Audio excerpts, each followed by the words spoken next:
सबको नमस्कार, प्रणाम, सत श्री अकाल। हेलो नमस्कार दोस्तों, दिल्ली के प्रादेशिक समाचार के स्टूडियो में आप सभी का बहुत बहुत स्वागत है। दोस्तों यहाँ पर आपको देखने को मिलेगा दिल्ली से जुड़ी सारी बड़ी खबरें, मुख्य समाचार, ब्रेकिंग न्यूज अपडेट के रूप में, इसलिए वीडियो को शुरू से अंत तक जरूर देखिएगा। दोस्तों वीडियो को प्यारा सा लाइक और चैनल को सब्सक्राइब जरूर कर लीजिएगा ताकि दिल्ली से जुड़े कोई भी खबरें छूटे ना पाए। चलिए दोस्तों टाइम वेस्ट न करते आगे बढ़ते हैं खबर की ओर। दिल्ली में क्लास 10 और 12 के लिए आज से शुरू होकर नॉन प्लान एडमिशन एच डेट पर होगा एग्जाम। दिल्ली के सरकारी स्कूलों में क्लास 10वीं और 12वीं नॉन प्लान एडमिशन आज यानी 25 अप्रैल 2022 के दिन सोमवार से शुरू हो गया है। वे कैंडिडेट्स जो दिल्ली के नागरिक है और किसी मान्यता प्राप्त स्कूल से 9वीं और 11वीं पास कर चुके हैं, वे इनके लिए आवेदन करने की योग्य हैं। नॉन प्लान एडमिशन यानी और योजनाबद्ध प्रवेश आज से शुरू होकर 4 मई 2022 तक चलेंगे। कैंडिडेट्स इस समय सीमा के अंदर अप्लाई कर सकते हैं। दिल्ली के सरकारी स्कूलों में क्लास 10वीं और 12वीं में नॉन प्लान एडमिशन के लिए एक कॉमन इंटरेस्ट टेस्ट आयोजित किया जाएगा। ये कॉमन प्रवेश परीक्षा 11 मई 2022 के दिन आयोजित होगी, जिसका रिजल्ट 13 मई 2022 के दिन घोषित कर दिया जाएगा। दिल्ली में आज से हर हाल में पहनना होगा मास्क, वरना जेब होगी ढीली। निगरानी के लिए हर जिले में तैनात होगी 8 टीमें। कोरोना के बढ़ते मामलों को देखते हुए दिल्ली सरकार एक्शन मोड में आ गई है। राजधानी में आज से कोरोना प्रोटोकॉल का पालन करने और मास्क पहनने के सख्त निर्देश जारी किए गए हैं। राज्य सरकार के अधिकारी ने इस बात की जानकारी दी है। यही नहीं, कोरोना के दिशा निर्देश का सख्ती से पालन हो रही या नहीं, इस बात की निगरानी के लिए पूरे शहर में 88 टीमों को तैनात किया गया है। आधिकारिक मतलब प्रत्येक जिले में 8 टीमों को तैनात किया जाएगा, जिसमें 4 नागरिक सुरक्षा स्वयंसेवक और एसडीएम जिला मजिस्ट्रेट कार्यालय से अधिकृत स्टाफ सदस्य शामिल है। मास्क न पहनने पर इन सदस्यों को 500 रुपए का चालान काटने का अधिकार होगा। दिल्ली में गर्मी से नहीं मिलेगी राहत, मौसम विभाग ने जारी किया अलर्ट। इस हफ्ते चलेगा लू, 44 डिग्री तक बढ़ेगा पारा। दिल्ली में बढ़ती गर्मी से राहत मिलती हुई नहीं दिखाई दे रही है। रोजाना तेज धूप के साथ तापमान में बढ़ोतरी हो रही है और अधिकतम तापमान 41 से 42 डिग्री सेल्सियस पर बना हुआ है, लेकिन आने वाले दिनों में यह तापमान 44 डिग्री सेल्सियस तक पहुंचने का अनुमान है। मौसम विभाग के मुताबिक अप्रैल से आखिरी हफ्ते में राजधानी दिल्ली में अधिकतम तापमान 44 डिग्री सेल्सियस तक पहुंच सकता है। तापमान में बढ़ोतरी के साथ ही मौसम विभाग ने 28 अप्रैल से दिल्ली में लू चलने की आशंका जताई है।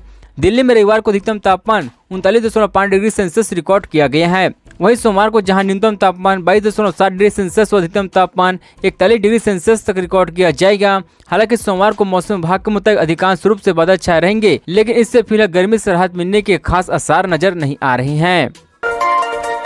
दिल्ली में प्रतिदिन बढ़ रहे कोरोना के केस, स्वास्थ्य विभाग ने कहा 21 मरीज ऑक्सीजन सपोर्ट पर है। दिल्ली में प्रतिदिन कोरोना के संक्रमण बढ़ते जा रहे हैं और हर रोज कोविड मामलों में बढ़ोतरी हो रही है। इसी बीच दिल्ली के स्वास्थ्य विशेषज्ञों ने कहा कि राजधानी में कोविड के मामले बढ़ोतरी के बावजूद अस्पताल में भर्ती मरीजों की संख्या काफी कम है। इतने नहीं, मरीजों के लिए ऑक्सीजन और वेंटिलेटर सपोर्ट की भी कम आवश्यकता है। हाल ही में जारी हुए दिल्ली सरकार के आंकड़ों के अनुसार शनिवार तक शहर में 3705 एक्टिव कोरोना के मामले हैं, जिसमें से 101 मरीजों को अस्पताल में भर्ती कराया गया है। इससे साफ है कि दिल्ली के 9479 अस्पतालों के बिस्तरों में से लगभग 99% खाली है। इसके साथ ही दिल्ली के अस्पतालों में भर्ती 101 रोगियों में से केवल 29 मरीज आईसीयू में थे, 19 को ऑक्सीजन सपोर्ट की आवश्यकता थी और 4 गंभीर रूप से बीमारी रोगियों को वेंटिलेटर सपोर्ट की आवश्यकता थी।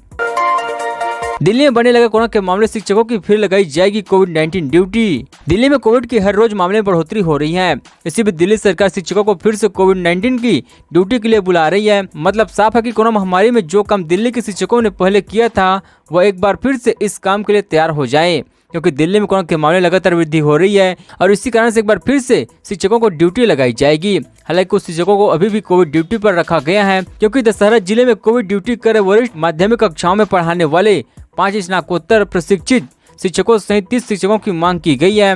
कोरोना महामारी के बाद से दिल्ली सरकार की तरफ से स्कूल के शिक्षकों को कोविड संबंधी ड्यूटी पर लगाया जाएगा, जिसमें अधिकतर शिक्षक हवाई अड्डों, टीकाकरण केंद्रों, संपर्क ट्रेनिंग या ऑक्सीजन केंद्र पर ड्यूटी कर रहे हैं।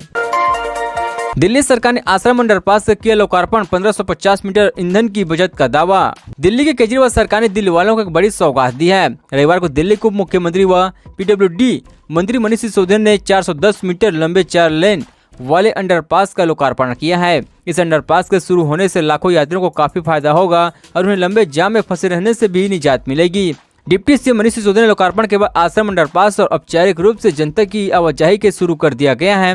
डिप्टी सीएम मनीष सिसोदिया ने आश्रम अंडरपास का रविवार को लोकार्पण करने के बाद कहा कि इस अंडरपास के शुरू होने से रोजाना दिल्ली एनसीआर के लाखों लोगों को फायदा होगा। इसके साथ ही उन लोगों के समय भी काफी बचत होगी। उप मुख्यमंत्री मनीष सिसोदिया ने आश्रम अंडरपास के लोकार्पण के बाद ट्वीट कर लिखा, मथुरा रोड अंडरपास का लोकार्पण। यह अंडरपास रोजाना दिल्ली वालों का 1550 लीटर ईंधन बचाएगा और 3600 किलो कार्बन गैस का उत्सर्जन भी कम होगा। सबका समय तो बचेगा ही। दिल्ली यूपी में आज सोने चांदी की कीमत में आई तेजी या घटे दाम, जानिए गोल्ड और सिल्वर का ताजा रेट। अंतर्राष्ट्रीय बाजार में सोने चांदी की कीमत में उतार चढ़ाव बरकरार है। वहीं भारतीय सराफा बाजार में हफ्ते के पहले कारोबारी दिन सोमवार 25 अप्रैल को सोने की कीमत में गिरावट देखी जा रही है। वहीं चांदी की कीमत भी कम हो गई है। चलिए जानते हैं कि हफ्ते के 5वें कारोबारी दिन यानी शुक्रवार 22 अप्रैल को दिल्ली और यूपी में सोने चांदी पर कितने रुपए बढ़े हैं। राष्ट्रीय राजधानी दिल्ली में सोमवार को 22 कैरेट सोने की कीमत में तेजी देखी जा रही है। गुड रिटर्न वेबसाइट के मुताबिक आज दिल्ली में 22 कैरेट 10 ग्राम सोने का भाव 48,990 रुपए है। वहीं कल 22 कैरेट 10 ग्राम सोने का भाव 48,990 रुपए था। 24 कैरेट 10 ग्राम सोने का भाव स्थिर है। आज 10 ग्राम 24 कैरेट गोल्ड की कीमत 53,440 रुपए है, जबकि कल भी 24 कैरेट 10 ग्राम सोने का भाव 53,440 रुपए था। बात करें चांदी की तो दिल्ली में आज 1 किलोग्राम चांदी की कीमत कम हो गई है। आज सिल्वर का रेट 65,700 रुपए प्रति किलोग्राम हो गई है। आज से शुरू हुई शीर्ष बोर्ड की परीक्षाएं। कल से सीबीएसई छात्र देंगे टर्म 2 की परीक्षा, जाने जरूरी नियम और शर्तें।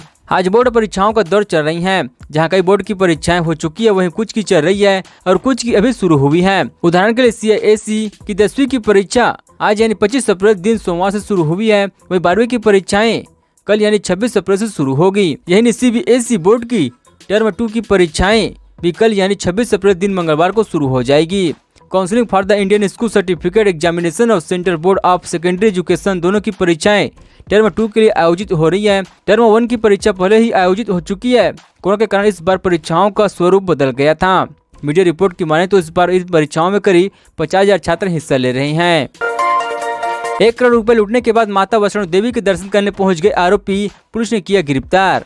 गुरुग्राम के सुभाष चौक के पास पिछले हफ्ते 18 अप्रैल को बंदूक की नोक पर कैश वैन के चालक की आंखों में मिर्च और फेंक कर बदमाशों ने 96.53 लाख रुपए लूट लिए थे। अब पुलिस ने घटना से जुड़े 6 आरोपियों को गिरफ्तार कर लिया है और सदस्य अभी फरार बताए जा रहे हैं। पुलिस ने आरोपी के पास 70,50,000 रुपए नकद, 1 पिस्टल, 4 जिंदा कारतूस और 4 मोबाइल भी बरामद किए गए हैं। आरोपी लूट की घटना को अंजाम देने के बाद जम्मू कश्मीर में कार लेकर माता वैष्णो देवी के दर्शन के लिए गए हुए थे।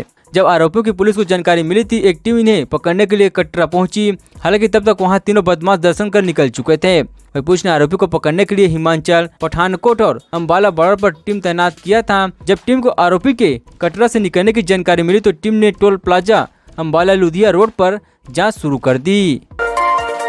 महाराष्ट्र में चुनाव हुए तो क्या होंगे नतीजे, एनसीपी चीफ शरद पवार ने दिया जवाब। राष्ट्रपति शासन का भी किया है जिक्र। महाराष्ट्र की राजनीति में लगातार हलचल जारी है। अब हनुमान चालीसा को लेकर विवाद शुरू हुआ है जो थमने का नाम नहीं ले रहा। राज ठाकरे के बाद निर्दलीय विधायक नवनीत राणा ने इस मामले को हवा देने का काम किया है। इसके राजनीतिक घमासान शुरू हो गया है। अब एनसीपी चीफ शरद पवार ने इस मामले को लेकर जवाब दिया है। महाराष्ट्र की सरकार में शामिल एनसीपी के मुखिया शरद पवार ने बीजेपी नेताओं के उस बयान का जिक्र किया जिसमें राष्ट्रपति शासन लगाए जाने की बात कही जा रही है। पवार ने कहा कि राष्ट्रपति शासन लगाने की धमकी हमेशा से दी जाती है, लेकिन इसका नतीजा कुछ भी नहीं निकलता। अगर आगे चुनाव वाले हालात बनते हैं तो हाल ही में हुए कोल्हापुर उपचुनाव जैसे नतीजे देखने को मिलेंगे। शरद पवार ने आगे कहा कि पावर आती है और जाती है, इसमें किसी भी तरह से बेचैन होने की जरूरत नहीं है। कुछ लोग बेचैन हो रही हैं, मैं उन्हें गलत नहीं कह रहा हूं, क्योंकि पिछले विधानसभा चुनाव के दौरान दावा किया गया था कि हम दोबारा सत्ता में आ रही हैं, लेकिन ऐसा नहीं हुआ, इसलिए अब ये लोग बेचैन होने लगे हैं। दोस्तों खबरों का सिलसिला बस यहीं तक। दोस्तों वीडियो जानकारी आपको अच्छा लगा वीडियो को पहले से लाइक कीजिए। दोस्तों आप दिल्ली निवासी थे, हमारे चैनल को सब्सक्राइब करता है। दिल्ली जुड़ी सारी बड़ी खबरें इस तरह से मिलते रहे। चलिए दोस्तों अगली वीडियो में मिलते हैं। जय हिंद जय भारत।